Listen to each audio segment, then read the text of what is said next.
Hello student, YDT classes में आपका स्वागत है। आज हम लोग वर्ग 10 के गणित का क्वेश्चन बैंक में जारी किया गया प्रश्न के उत्तर करेंगे। ठीक है, तो चलिए देखते हैं हम लोग। पहला प्रश्न है, 140 को अभाज्य गुणनखंडों के गुणनफल के रूप में लिखा जा सकता है, जिसमें पहला ऑप्शन है 2 गुना 2 गुना 5 गुना 7। ऑप्शन बी है 2 गुना 2 गुना 3 गुना 5। ऑप्शन सी है 5 गुना 7 गुना 11 गुना 7। और ऑप्शन डी है 2 गुना 2 गुना 2 गुना 3 गुना 7। तो हम लोग इसका आंसर निकालते हैं। देखिए, इस तरह से इसका अभाज्य गुणनखंड कर लेना है। 2 7 14, 2 3 6, 2 5 10, 5 7 35। तो देखिए, इसका अभाज्य गुणनखंड मेरा इस तरह से आ रहा है, 2 गुना 2 गुना 5 गुना 7। तो इसका जो सही आंसर होगा वो ऑप्शन ए होगा, 2 गुना 2 गुना 5 गुना 7। अगला प्रश्न देखते हैं हम लोग, दूसरा नंबर। 156 को अभाज्य गुणनखंडों के गुणनफल के रूप में लिखा जा सकता है, जिसमें पहला ऑप्शन दिया है ऑप्शन ए 2 गुना 2 गुना 3 गुना 1। ऑप्शन बी दिया हुआ है 2 गुना 2 गुना 5 गुना 13। और ऑप्शन सी दिया है 2 गुना 2 गुना 3 गुना 13। और ऑप्शन डी दिया हुआ है 2 गुना 3 गुना 5 गुना 7। तो इसका भी हम लोग अभाज्य गुणनखंड निकालते हैं इस तरह से। 2 7 14, 2 8 16, 2 3 6, 2 9 18, 3 के 3 3 3 9। यानी आ रहा है 2 गुने 2 गुने 3 गुने 13। तो इसका जो सही उत्तर होगा वो होगा ऑप्शन सी। ठीक है, अगला प्रश्न देखते हैं हम लोग। अगला प्रश्न है तीसरा नंबर। यदि 156 का अभाज्य गुणनखंड 2 का घात x गुना 3 गुना 13 के रूप में है, तो x का मान निम्न में से चुने। तो इसका हम लोग हल करते हैं। 156 का हम लोग अभाज्य गुणनखंड निकाल लेते हैं। ठीक है, तो 3 2 9 18। इसका जो अभाज्य गुणनखंड होता है वो होता है 2 गुना 2 गुना 3 गुना 13। इसको हम लोग लिख सकते हैं 2 का घात 2 गुना 3 गुना 13। यानी ये जो मान है मेरा x का वो होगा 2। तो इसका जो सही आंसर होगा वो होगा ऑप्शन डी। ठीक है, अगला प्रश्न देखते हैं हम लोग। अगला प्रश्न देखते हैं चौथा नंबर। यदि HCF 510 92 बराबर 2 है, तो LCM 510 92 का मान निम्न में से चुने। जिसमें पहला ऑप्शन दिया है ऑप्शन ए 23,460। ऑप्शन बी है 24,360। ऑप्शन सी है 23,470। और ऑप्शन डी है 22,360। तो इसको हम लोग हल करते हैं। तो आपको एक फॉर्मूला इसमें याद रखना है कि HCF PQ into LCM PQ equal to होता है P इंटू Q। यानी HCF गुना LCM बराबर दो संख्याओं का गुणनफल। तो जब हम लोग HCF लेंगे, HCF निकालेंगे, तो HCF PQ इक्वल टू इसका फॉर्मूला बन जाता है P गुना Q बटा LCM PQ। और जब हम लोग LCM PQ निकालेंगे तो उसका फॉर्मूला बन जाता है P गुना Q बटा HCF PQ। तो हम लोग को इसमें LCM निकालना है, इसलिए हम लोग ये वाला फॉर्मूला यूज करेंगे। ठीक है, LCM 510 92 इक्वल टू क्या हो जाएगा, 510 गुना 92 बटा HCF 510 92। यानी 510 गुना 92 बटा इसका मान देखिए यहाँ पर दिया हुआ है 2, तो इसका मान 2। तो अब इसे हम लोग काट देते हैं। 2 चौके 8, 2 छक 12। और जब इसको हम लोग 510 गुना 46 करेंगे तो इसका मान आएगा 23,470। इसलिए मेरा जो सही आंसर होगा वो ऑप्शन सी। ठीक है, तो चलिए अगला प्रश्न हम लोग देखते हैं। अगला प्रश्न है 5वां नंबर। धनात्मक संख्या 6q + 5 के रूप का है, तो यह संख्या निम्न में से क्या है। पहला ऑप्शन है ऑप्शन ए सम, ऑप्शन बी विषम, ऑप्शन सी अपरिमेय और ऑप्शन डी 0। तो हम लोग इसको चेक करते हैं कि कौन सा संख्या हो सकता है 6q + 5। ये q क्या है, q धनात्मक पूर्णांक है। ठीक है, धनात्मक पूर्णांक। तो हम लोग इसमें से कुछ भी धनात्मक पूर्णांक लेके इसको चेक कर सकते हैं। तो पहले हम लोग छोटी छोटी संख्याओं से चेक करते हैं। जैसे हम ले लिए क्यू का मान 2 प्लस 5, तो इक्वल टू कितना होगा 6 दूनी 12, 5 17। ये क्या आया, ये विषम संख्या। ठीक है, उसी तरह और अपने से कुछ भी संख्या लीजिए, मान लीजिए हम 4 ले लिए प्लस 5, क्या होगा 6 चौके 24 और 4 29। ये क्या है, विषम संख्या। इस तरह से हम लोग बहुत सारे संख्या लेके हम लोग इसको चेक कर सकते हैं अपने मन से। मान लीजिए हम लोग 10 ले लिए प्लस 5, क्या होगा 6 10 से 60, 5 65। ये क्या है, ये विषम संख्या। यानी जो 6q + 5 के रूप में है वो कौन सा संख्या होगा, वो होगा विषम। यानी इसका जो सही आंसर होगा वो होगा ऑप्शन बी। ठीक है, अगला प्रश्न हम लोग देखते हैं।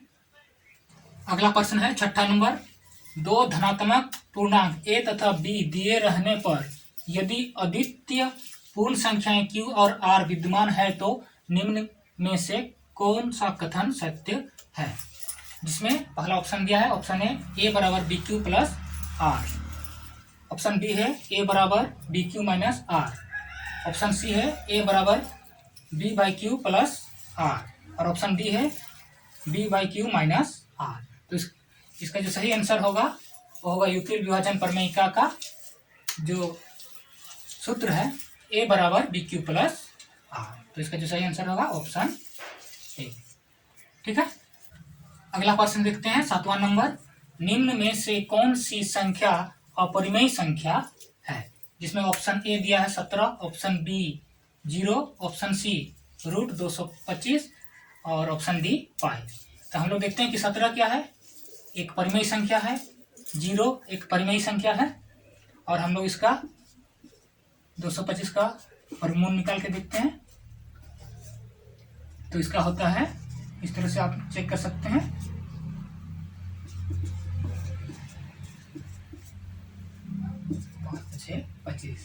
तो इसका होता है 3 गुने 3 गुने 5 गुने 5, मतलब 3 गुना 5 यानी 15। तो क्या है, एक परिमेय संख्या है, तो ये भी एक परिमेय संख्या है। तो इसका जो सही आंसर होगा वो होगा ऑप्शन डी पाई। पाई एक अपरिमेय संख्या है। ठीक है, अगला प्रश्न देखते हैं हम लोग 8वां नंबर, 5 + 2 √3 किस प्रकार की संख्या है। जिसमें पहला ऑप्शन है, ऑप्शन ए परिमेय संख्या, ऑप्शन बी विषम, ऑप्शन सी अपरिमेय और ऑप्शन डी सम। तो दिया हुआ है हमारा 5 + 2 √3। 5 क्या है, एक परिमेय संख्या है। ठीक है, प्लस हम लोग देखते हैं 2 क्या है, 2 भी एक परिमेय संख्या है। ठीक है, गुना √3 क्या है, एक अपरिमेय संख्या, अपरिमेय संख्या। ठीक है, तो हम लोग इसमें देखते हैं कि हो गया परिमेय संख्या प्लस परिमेय संख्या गुना अपरिमेय संख्या क्या होता है, ये होता है अपरिमेय संख्या। ठीक है, फिर हम लोग जब परिमेय संख्या जोड़ अपरिमेय संख्या, तो परिमेय संख्या जोड़ अपरिमेय संख्या बनता है अपरिमेय संख्या। ठीक है, तो इसलिए इसका जो सही आंसर होगा वो होगा ऑप्शन सी। 5 + 2 √3 क्या है, अपरिमेय संख्या है। ठीक है, अगला प्रश्न देखते हैं 9 नंबर, 2 √3 किस प्रकार की संख्या है। जिसमें पहला ऑप्शन ए है परिमेय, ऑप्शन बी अपरिमेय, ऑप्शन सी सम, ऑप्शन डी विषम। तो चलिए हम लोग इसका आंसर देखते हैं, 2 √3। ठीक है, तो 2 क्या है, 2 एक परिमेय संख्या है, गुना √3 क्या है, एक अपरिमेय संख्या है। ठीक है, तो परिमेय संख्या गुना अपरिमेय संख्या बराबर होता है अपरिमेय संख्या। ठीक है, इसलिए 2 √3 क्या है, एक अपरिमेय संख्या है। तो इसका जो सही आंसर होगा वो होगा ऑप्शन बी। ठीक है, अगला प्रश्न देखते हैं 10वां नंबर, यूक्लिड विभाजन प्रमेयिका a बराबर BQ + R में b क्या है। तो जो यूक्लिड विभाजन का जो प्रमेयिका है वह है a बराबर BQ + R। ये क्या होता है, ये बनता है इस तरह से, भाज्य बराबर भाजक गुना भागफल जोड़ शेषफल। ठीक है, तो इसलिए b क्या है, भाजक है। ठीक है, तो इसलिए इसका जो सही आंसर होगा ऑप्शन बी। ठीक है, अगला प्रश्न देखते हैं हम लोग 13 नंबर, यह अति लघु उत्तरीय प्रश्न है, यूक्लिड विभाजन प्रमेयिका क्या है। तो इसका उत्तर होगा जब दो धनात्मक पूर्णांक a और b हों, जहां a ग्रेटर देन b।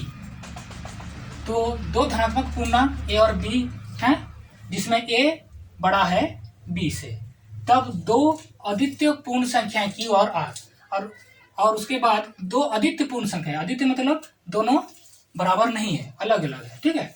दो अद्वितीय पूर्ण संख्याएं q और r इस प्रकार अस्तित्व रखती है कि जिससे क्या बनता है, a बराबर बी क्यू प्लस आर बनता है, ठीक है। जहां पर क्या है, जीरो या के बराबर या जीरो से बड़ा होता है r यानी शेषफल, और शेषफल से बड़ा होता है b यानी भाजक, ठीक है। तो यहाँ पर हम लोग देखते हैं कि a क्या है, a भाज्य है, b भाजक, q भागफल और r शेषफल। इससे क्या बनता है कि भाज्य बराबर भाजक गुना भागफल जोड़ शेषफल, ठीक है। अगला प्रश्न है 14 नंबर, HCF 306 657 बराबर 9 दिया है, LCM 306 657 ज्ञात कीजिए, ठीक है। तो हम लोग जानते हैं इसका फॉर्मूला कि LCM 306 657 बराबर क्या होगा कि दो संख्याओं का गुणनफल बटा, अगर LCM है तो यहाँ HCF आ जाएगा, HCF 306 657, तो 306 गुना 657 बटा यहाँ पर दिया हुआ मान 306 657 का 9, ठीक है। तो इसको हम लोग काटते हैं, 9 7 63, 9 तिया 27, यानी 306 गुना 73, तो इसका आंसर होगा 22,338, ठीक है। अगला प्रश्न है 15 नंबर, निम्न परिमेय संख्याओं के दशमलव प्रसार शांत है या अशांत, ठीक है। तो हम लोग जानते हैं कि किसी भी परिमेय संख्या का जो दशमलव प्रसार शांत कब होता है, जब हर 2n 5m के रूप में होता है, तब वह परिमेय संख्या शांत होता है, ठीक है। अगर इस रूप में नहीं है हर, तो वह अशांत होता है, ठीक है। तो चलिए पहले एक एक करके हम लोग बनाते हैं।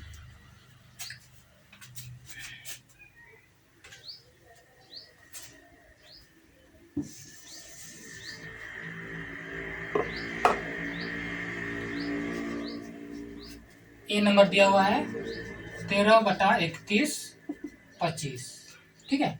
तो इसका हर का हम लोग देखते हैं, ठीक है।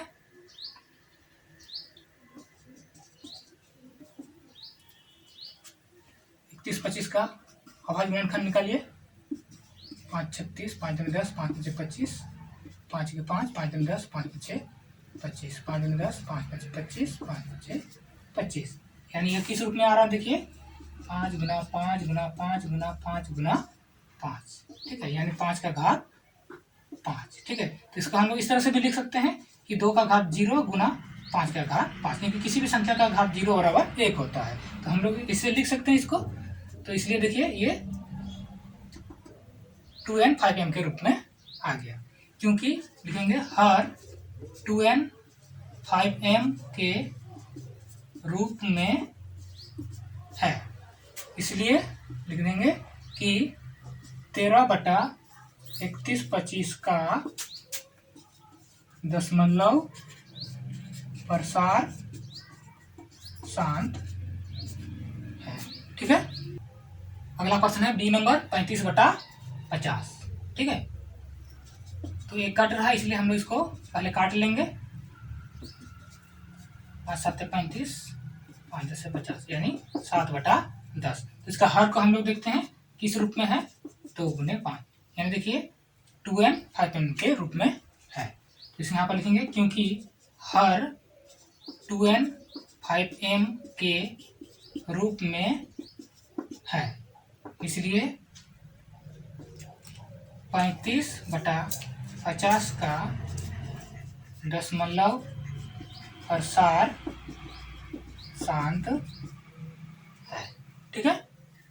चलिए अगला प्रश्न देखते हैं हम लोग, सी नंबर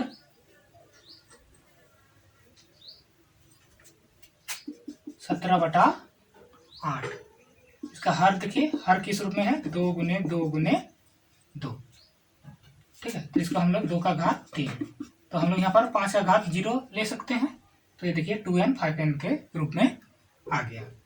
तो यहाँ भी लिखेंगे क्योंकि हर 2n 5m के रूप में है, इसलिए 17/8 का दशमलव प्रसार शांत है। ठीक है। अगला प्रश्न है 16 नंबर, 3 अपरिमेय संख्याओं का उदाहरण दीजिए। तो इसका उत्तर होगा √3, √7 और पाई। बहुत सारे अपरिमेय संख्याएं, हमें 3 का ही लिखना था। ठीक है। अगला प्रश्न देखते हैं हम लोग 17 नंबर, 26 और 91 का HCF और LCM ज्ञात कीजिए तथा इसकी जांच कीजिए कि दो संख्याओं का गुणनफल बराबर HCF गुना LCM होता है। ठीक है।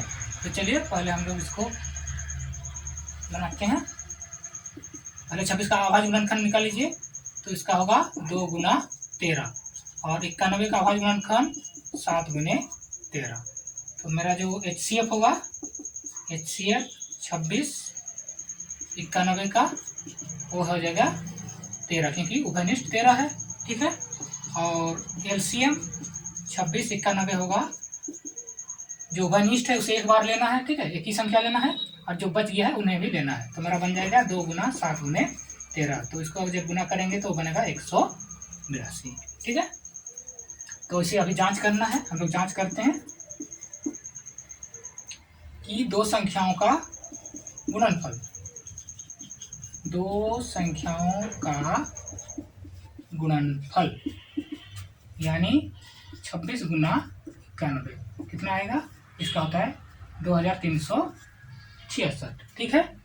फिर हम लोग निकालते हैं HCF 26 91 गुना LCM 26 91, यानी HCF हो गया 13 और LCM 182। ठीक है। इसको जब हम लोग गुना करते हैं तो आता है 2366। देखिए दोनों बराबर आया, इसलिए दो संख्याओं का गुणनफल बराबर क्या होता है? HCF गुना LCM। ठीक है। तो आज हमने कुछ प्रश्नों को हल किए, बाकी प्रश्नों को हम लोग अगले वीडियो में करेंगे। अगले वीडियो में हम लोग लघु उत्तरीय प्रश्न और दीर्घ उत्तरीय प्रश्न को हल करेंगे। अगर आपको यह वीडियो अच्छा लगा तो लाइक और शेयर कीजिए, और अगर आप इस चैनल पर नए आए हैं तो इस चैनल को जल्दी से सब्सक्राइब कीजिए। मिलते हैं हम लोग अगले वीडियो पर।